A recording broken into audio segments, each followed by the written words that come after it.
Olá, sexto ano, tudo bem? Galera, olha só, espero que vocês todos estejam bem em casa, certo? Esse ano de 2020 estamos passando por muitos momentos difíceis, né? E estamos aí, todos nós, contando aí as horas para que esse ano acabe e vá logo embora com tudo de ruim que ele trouxe para a gente, certo? E aí, com tudo isso, com o apagão que vocês já devam imaginar, né, o caos que virou na cidade, a gente está impossibilitado aí de ter nossas aulas aí por videoconferência, como estávamos tendo, e voltamos para a velha alternativa aí das nossas videoaulas, ok? Essa aula de hoje, galera, ela vai ser referente à terça-feira, 10 de novembro de 2020, certo? E aí nós vamos estar discutindo sobre a atmosfera terrestre e o clima, tá, galera? Vamos lá, deixa eu compartilhar o slide aqui com vocês. Só um minuto, por favor.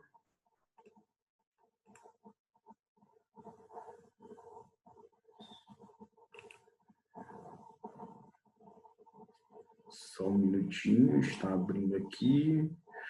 Prontinho. O assunto, a atmosfera e o clima, você encontra esse assunto aí lá no seu livro, na página 212 até a página 221, tá? Você vai encontrar aí esse assunto que trata sobre essa primeira parte, né, do capítulo de número 9, sobre a atmosfera e o clima. Beleza? Olha só. A camada que envolve a Terra. Então, rapidamente, para a gente tentar entender, né, o que é a atmosfera, o conceito disso. A atmosfera é uma camada gasosa que envolve e acompanha a Terra em seus movimentos no espaço sideral. É uma capa que protege o nosso planeta do choque com corpos celestes, filtra os raios solares e retém parte do calor absorvido aí pelo planeta, fazendo com que as temperaturas na superfície terrestre sejam favoráveis para o desenvolvimento da vida, né? Tudo isso a gente discutiu quando a gente falar sobre formação da Terra, né? Formação terrestre e tudo mais, formação da crosta, formação, surgimento da atmosfera. Então, esse conceito básico aí é só para que você entenda aí qual o significado desse termo, ok? O processo de formação da atmosfera ele está relacionado ao processo de formação do nosso planeta, né? Coisa aí que a gente já viu também. Assim como a Terra também apresentou variações no decorrer dos séculos, né? Essa atmosfera ela vem constantemente aí mudando e se moldando de acordo com as épocas e as eras aí terrestres. Causada por fatores naturais, como as alterações da vida vegetal, né? Antes do aparecimento da espécie humana, ou seja, a gente tinha uma configuração, né? Uma determinada, como é que eu posso dizer, uma determinada formação atmosférica e após, né, o aparecimento da espécie humana, a gente sabe que nós seres humanos somos os principais predadores aí da natureza. Nós passamos a ter aí uma nova configuração dessa atmosfera, né? Causada aí por alterações aí tanto naturais quanto na vida vegetal. Atualmente, né, tais variações elas passaram a ser influenciadas pelas ações humanas, como eu falei para vocês, somos o maior predador aí da natureza. Como, por exemplo, a derrubada das florestas, o lançamento de poluentes pelas chaminés das indústrias e pelos escapamentos dos veículos, e entre outras coisas aí que o ser humano ele acaba fazendo aí para prejudicar essa atmosfera, né? A atmosfera terrestre, né, ela é composta aí, são camadas, composta por camadas de gases que envolvem a superfície terrestre, com espessura entre 750 quilômetros a 1.000 quilômetros, né? Mantida ao redor do planeta devido à atração gravitacional que a Terra exerce. Então, dessa forma que a gente consegue ter várias formações aí ao redor do nosso planeta. A composição é 78% de nitrogênio, 21% de oxigênio, 1% aí dividido em outros gases, como argônio, hélio, neônio, ozônio, dióxido de carbono e vapor de água aí causado pela evapotranspiração das plantas, né? Que aí a gente viu aí no nosso, quando falávamos sobre ciclo hidrológico.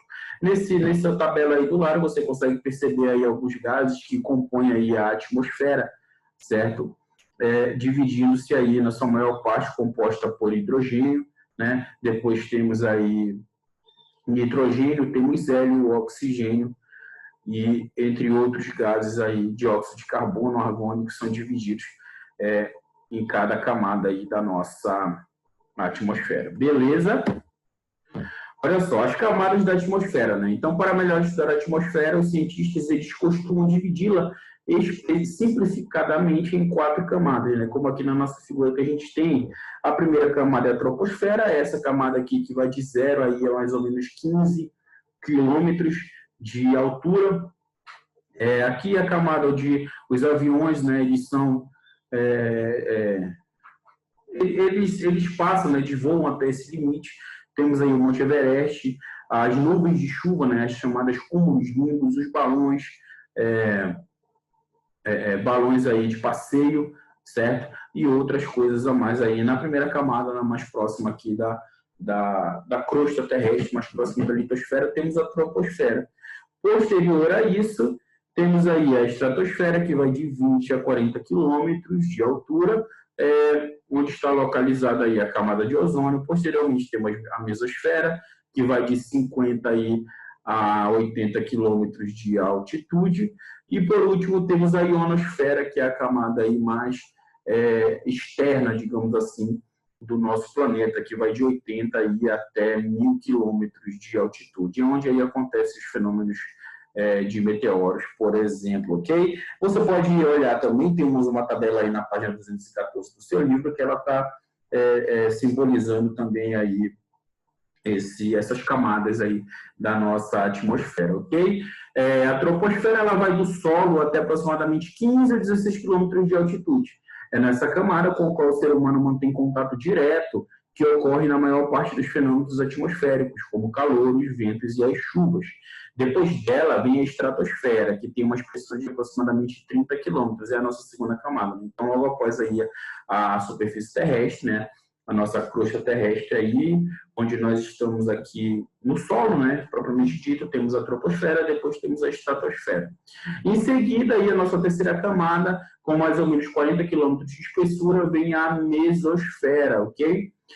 Acima de cerca acima de cerca de 80 quilômetros aí de altitude, né, vai de 40 a 80 a mesosfera, e de 80 até aproximadamente 1.000 quilômetros, temos aí a ionosfera, ok? É a nossa camada mais externa aí do planeta Terra.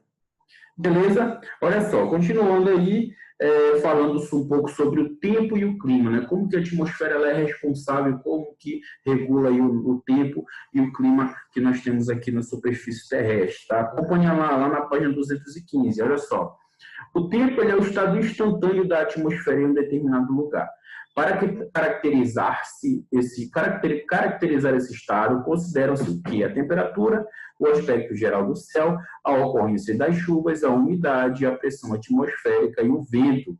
Ou seja, todos esses fenômenos eles são fenômenos meteorológicos, né, galera? Fenômenos aí que regulam o tempo e o clima, ok? A previsão do tempo atmosférico ela é feita pela meteorologia, né? Aquela previsão que a gente vê aí no jornal, que a gente vê aí no celular, se vai chover, se não vai, quantos graus aí vai fazer em determinado dia. A meteorologia faz uso intenso dos satélites artificiais meteorológicos para se obter, né, esses dados aí de previsão aí, previsão do tempo, por exemplo. Observando as variações no decorrer do ano e verificando o comportamento desses fenômenos por um longo período, né? Define-se o clima predominante de um lugar, o que pode variar entre 20 e 35 anos. Então, o clima ele é algo que ele muda a longo prazo, tá, pessoal? Ele não é momentâneo, ele é um processo que demanda um certo tempo, como, por exemplo, 20, 35 anos para você ter uma dinâmica climática diferente em determinado lugar. O clima de um lugar é definido após um longo período de observação dos fenômenos meteorológicos, beleza? Já aí, o tempo, né, como a gente falou, diferentemente do clima, ele é algo aí que ele muda do dia para a noite, ele muda constantemente. Por exemplo, o tempo está chuvoso, o tempo está ensolarado, é correto você falar dessa forma, tempo e não o clima, né? Não o clima está chuvoso, não o clima está frio, certo? É o tempo que é algo que muda aí da noite para o dia. Ok, galera? Olha só. Então, agora partindo aí para a temperatura, né? A temperatura aí dessa nossa atmosfera. Vamos lá. Lá na página 217, diz o seguinte, a temperatura média do nosso planeta é de 14 graus Celsius. Como é gerada e mantida essa temperatura, né? Aprendemos que a radiação solar ela atravessa a atmosfera em forma de luz, e quando refletida para a superfície terrestre, essa luz ela promove geração de calor, aquecendo a troposfera de baixo para cima. Dessa forma, temos o calor por conta da irradiação ou reflexão dos raios solares. Esse fato tem relação direta com a esfericidade da superfície que reflete a radiação solar. A variação da temperatura ela pode ocorrer dependendo da localização geográfica e da circulação atmosférica, podendo ser registrada por meio de um instrumento conhecido como termômetro. Então, é dessa forma aí que se mede, né, a temperatura, através desse instrumento que todos vocês conhecem, o termômetro, né? Essa temperatura ela é muito medida em escalas, é utilizada em escalas para você saber o nível, né, de temperatura, se ela está mais alta ou mais baixa, né? Você usa uma escala dividida em três escalas aí, entre elas estão aí o Fahrenheit, simbolizado pelo graus, né? Símbolo de graus Fahrenheit, F, o Kelvin, simbolizado pelo K, e os Celsius aí, que nós simbolizamos pelos graus Celsius, né? Graus C, que é a unidade de medida e a escala que é adotada aqui no nosso país, no Brasil, né? Nós adotamos aí graus Celsius. É importante lembrar que as variações de temperaturas existentes no planeta são ocasionadas pela órbita e eclipse dos polos e pela inclinação aí do eixo da Terra. A gente sabe que a Terra ela não está completamente retinha, ela tem um eixo de inclinação e aí por conta da incidência dos raios solares essa temperatura ela varia de um polo a outro, né? A gente sabe aí que quanto mais próximo da linha do Equador, a temperatura mais alta ela é. E quanto mais distante da linha do Equador, mais baixa é essa temperatura. Beleza? Olha só, falando um pouco sobre a precipitação atmosférica, galera, acompanha lá. A radiação solar, ela aquece a superfície terrestre e as massas líquidas do planeta, provocando a evaporação de água. Isso tudo a gente viu lá no ciclo hidrológico. As partículas de vapor sobem em direção à atmosfera terrestre e se aglomeram com as demais partículas em suspensão, formando as nuvens. A quantidade de partículas de água em estado gasoso na atmosfera determina a umidade do ar. Esse é um indicador importante para se prever as possibilidades ou não de chuva, visto que quanto maiores forem esses percentuais, maiores serão as chances de ocorrer ocorrências pluviométricas, né, ou chuva. As nuvens, quando carregadas de grande volume de água, podem precipitar-se, né, podem lançar-se de três formas, de acordo com a temperatura: chuva, granizo e neve. A precipitação ela faz parte do ciclo hidrológico e é fundamental para a devolução da água evaporada da superfície da Terra pela radiação solar para o ponto inicial do ciclo, né? Tudo isso a gente estudou lá no ciclo hidrológico, né? Essa questão de transpiração, essa questão dos raios solares, de evapotranspiração, que é quando a vegetação ela também lança suas gotículas aí de água, né? Para a nossa atmosfera, acaba aí formando aí as nuvens, depois que elas carregam, acontece o fenômeno de precipitação, que são a chuva, né? A incidência de chuva. Então, aqui nesse mapa eu trouxe para vocês aqui algumas formas de precipitações, certo? No nosso livro está falando só 3, mas eu trouxe umas além aí para a gente tentar entender. Por exemplo, a primeira aqui, começando pelo chuvisco, né? Neblina ou garoa. É uma precipitação muito fina e de baixa densidade, certo? A chuva é a ocorrência de precipitação na forma líquida, né, que a gente conhece. A neve, precipitação em forma de cristais de gelo. Esses cristais, durante a queda, coalescem, né, aderem, aglutinam, esse que é o sentido aí de coalescem, formando blocos aí de dimensões variáveis. Temos a saraiva, que é uma precipitação em forma de pequenas pedras de gelos arredondadas, com um diâmetro de aproximadamente 5 milímetros, tá? Não é o granizo, tá, galera? Essa aqui é diferente. Agora vamos lá para o granizo. Quando as pedras de gelo redondas ou regulares atingem diâmetro superior a 5 milímetros, ok? O granizo ele é maior aí que a saraiva. Temos o orvalho, que é a condensação do vapor da água suspenso no ar sobre as superfícies resfriadas durante a noite, né? O famoso sereno, que a gente chama aqui no norte, né? Aqui no nosso estado, aquele vapor que fica suspenso na superfície ali, resfriada, né? Quando a temperatura está mais fria. Quando a gente acorda de manhã bem cedo, né? Que vê aí em cima do carro, em cima das plantas, por exemplo.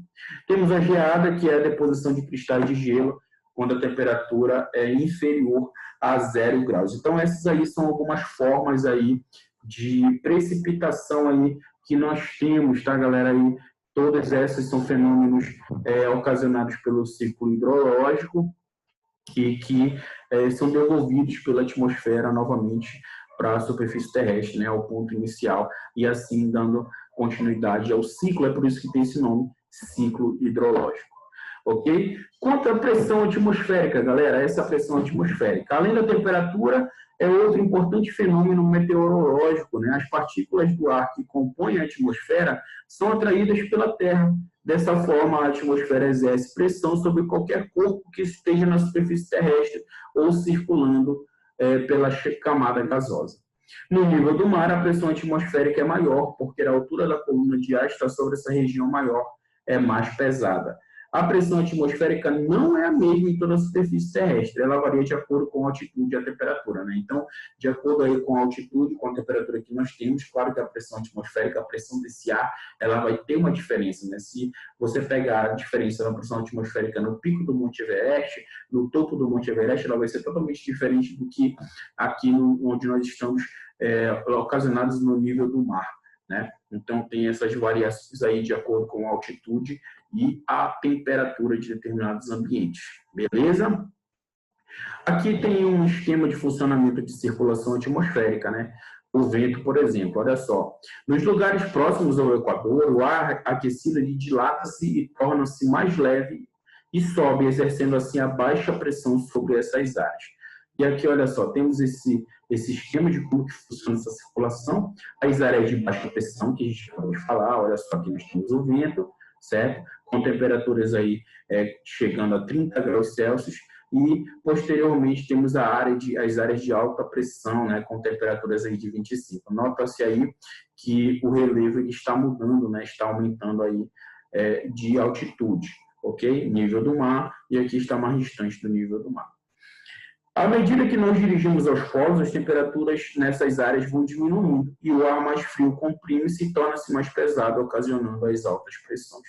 Beleza? Então, aí é a mesma dinâmica aí que a gente explicou para você. Quanto mais próximo da linha do Equador, se você tem uma temperatura mais elevada, você vai ter uma área de baixa pressão, certo? Partindo aí da linha do Equador, quanto mais distante aí para os outros trópicos, né, terrestres, aí até chegando nos polos, por exemplo, você vai ter uma temperatura mais baixa, digamos assim, e, consequentemente, você vai ter uma área de alta pressão atmosférica.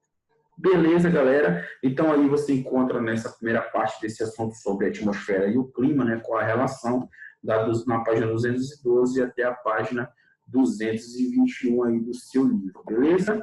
Para finalizar, pessoal, eu deixei uma atividade aqui, ó, tem uma atividade para você. Eu quero que você pegue essas duas questões aí, você vai copiar no seu caderno, você vai fazer o registro no seu caderno, e depois você vai postar lá no Proesc, na aba de atividade, tira uma foto lá, posta aí a foto da sua atividade, do seu caderno bonitinho, para a gente fazer a correção. Olha só, o que você vai ter que fazer na atividade? A primeira questão, leia os exercícios abaixo e indique se elas se referem ao clima ou ao tempo em cada região, justifique sua resposta. Ou seja, temos A, B e C. Temos 3 assertivas aqui, temos 3 excertos aqui que você vai ler, você vai ter que interpretar e vai ter que dizer se está falando de clima ou se está falando de tempo e por quê. Você vai ter que dizer por quê. A segunda questão aqui, como aprendemos, os conceitos de clima e tempo são muito parecidos, pois ambos envolvem os mesmos elementos, como umidade, temperatura e pressão, porém apresentam uma diferença. Descreva. Então, aí você vai ter que conceituar e diferenciar clima e tempo, né, de acordo aí com a questão do assunto, né, sobre a atmosfera que a gente está estudando. Ok? Galera, copiem as questões, tá? Não é para colocar somente as respostas, eu quero que você coloque o cabeçalho do seu caderno, você vai copiar as questões aí bonitinho e vai responder as questões também, tá? Fazer aí uma atividade organizada para poder fazer entrega para correção. Beleza, pessoal? Obrigado aí por assistir a videoaula, certo? Qualquer dúvida, me chamem lá no WhatsApp, lá no meu privado, não tem problema, aí eu tiro a dúvida da questão para você, e aí a gente fica torcendo aqui para que logo aí na nossa próxima aula a gente consiga se restabelecer, né, e voltar às nossas videoconferências. Beleza? Valeu, sexto ano. Tchau.